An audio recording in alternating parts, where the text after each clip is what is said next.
ঘিওরের কালীগঙ্গা নদীতে নৌকাবাজ অনুষ্ঠিত হয়েছে।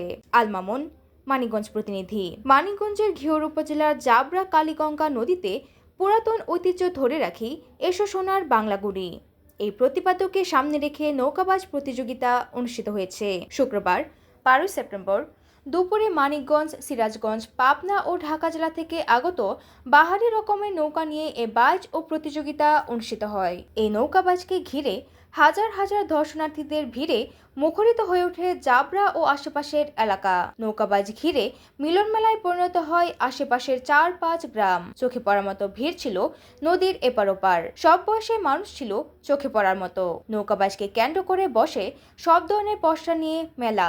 আবুল কাশেম চতুর সভাপতিত্বে এ সময় উপস্থিত ছিলেন জেলা বিএনপির আহ্বায়ক কমিটির সদস্য নূর তাজ আলম বাহার, উপজেলা বিএনপির সভাপতি মীর মানিকুজ্জামান মানিক, ঘিওর থানা ওসি তদন্ত মোহাম্মদ কোহিনুর মিয়া, বানিয়াজুড়ি ইউনিয়ন পরিষদের চেয়ারম্যান SR আনসারি বিল্টু, উপজেলা বিএনপির যুগ্ম সম্পাদক মোহাম্মদ জানি আলম, উপজেলা বিএনপির স্থানীয় সরকার বিষয়ক সম্পাদক মোহাম্মদ রাজা মিয়া, বানিয়াজুড়ি ইউনিয়ন বিএনপির সভাপতি অ্যাডভোকেট মোহাম্মদ ইউসুফ আলী, জেলা যুবদলের মাসুদ পারভেজ।